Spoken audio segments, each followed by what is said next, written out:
മരുന്നുകൾ പകുതി വിലയിൽ വിശ്വസ്തയോടെ ഇനി മേപ്പാടത്തും.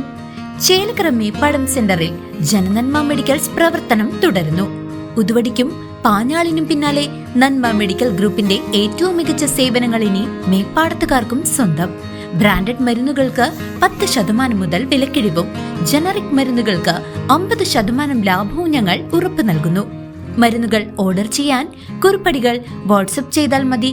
സൗജന്യ ഹോം ഡെലിവറി സൗകര്യവും ലഭ്യമാണ്. കുറഞ്ഞ നിരക്കിൽ മികച്ച ചികിത്സാ സഹായം. അതാണ് ജനനന്മ മെഡിക്കൽസ്, മേപ്പാടം സെന്റർ, ചേലക്കര. വടക്കാഞ്ചേരി നഗരസഭയുടെ 2026-27 വർഷത്തെ budget vice chairman PN Surendran അവതരിപ്പിച്ചു. 163 കോടി രൂപയുടെ വരവ് പ്രതീക്ഷിക്കുന്ന വികസന കേന്ദ്രീകൃത ബഡ്ജറ്റാണിത്. വടക്കാഞ്ചേരി നഗരസഭയുടെ വികസന കുതിപ്പിന് കരുത്തു പകരുന്ന 2026-27 വർഷത്തെ budget vice chairman PN Surendran അവതരിപ്പിച്ചു.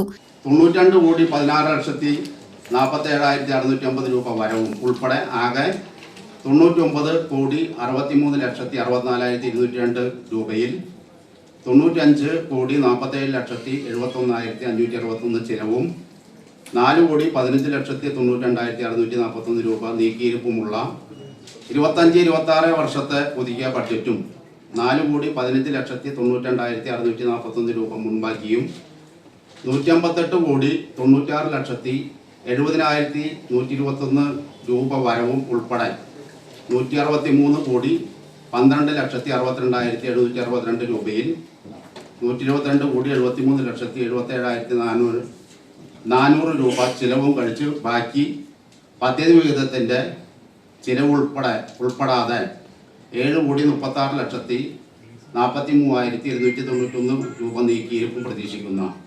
2026-27 വർഷത്തെ ബഡ്ജറ്റ് എസ്റ്റിമേറ്റാണ് ഇവിടെ അവതരിപ്പിക്കുന്നത്.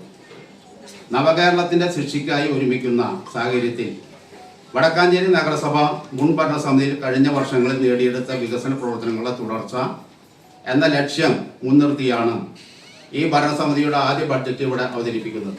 163 കോടി രൂപ വരവും 122 കോടി രൂപ ചിലവും പ്രതീക്ഷിക്കുന്ന മിച്ച ബജറ്റാണിത്. അടിസ്ഥാന സൗകര്യ വികസനം, കുടിവെള്ളക്ഷാമ പരിഹാരം, മാലിന്യ സംസ്കരണം എന്നിവയ്ക്ക് ഊന്നൽ നൽകുന്ന ബഡ്ജറ്റിൽ വടക്കാഞ്ചേരിയുടെ സമഗ്ര പുരോഗതി ലക്ഷ്യമിട്ടുള്ള വടക്കാഞ്ചേരി അറ്റ് 30 എന്ന ദീർഘവീക്ഷണ പദ്ധതിക്കും തുടക്കമിട്ടു. നഗരത്തിലെ ട്രാഫിക് പരിഹരിക്കാൻ ആധുനിക പാർക്കിംഗ് സംവിധാനം, അത്താണി കേന്ദ്രീകരിച്ച മൊബിലിറ്റി ഹബ്, വടക്കാഞ്ചേരി പുഴയുടെ നവീകരണത്തിനായി 5 കോടി രൂപ എന്നിവ ബഡ്ജറ്റിലെ പ്രധാന പ്രഖ്യാപനങ്ങളാണ്. ദാരിദ്ര്യ നിർമ്മാർജ്ജനത്തിന് 1 കോടി രൂപയും വീടില്ലാത്തവർക്കായി 2.5 കോടി രൂപയും വകയിരുത്തി. കുടുംബശ്രീയുടെ ശാക്തീകരണത്തിനായി പുതിയ ഓഫീസ് സമുച്ചയവും സൂപ്പർ മാർക്കറ്റും സജ്ജമാക്കും. വിദ്യാഭ്യാസ കായിക മേഖലകൾക്കായി സ്പോർട്സ് അക്കാദമി, ടർഫ് സംവിധാനങ്ങൾ എന്നിവയും ബഡ്ജറ്റിലുണ്ട്. തെരുവ് നായ ശല്യം പരിഹരിക്കാൻ ABC സെന്ററിനായി 50 ലക്ഷം രൂപയും മാറ്റിവെച്ചു. നഗരസഭയെ ഡിജിറ്റലാക്കുന്നതിന്റെ ഭാഗമായി K-സ്മാർട്ട് അധിഷ്ഠിതമായാണ് ബഡ്ജറ്റ് തയ്യാറാക്കിയിരിക്കുന്നത്. News desk CCV.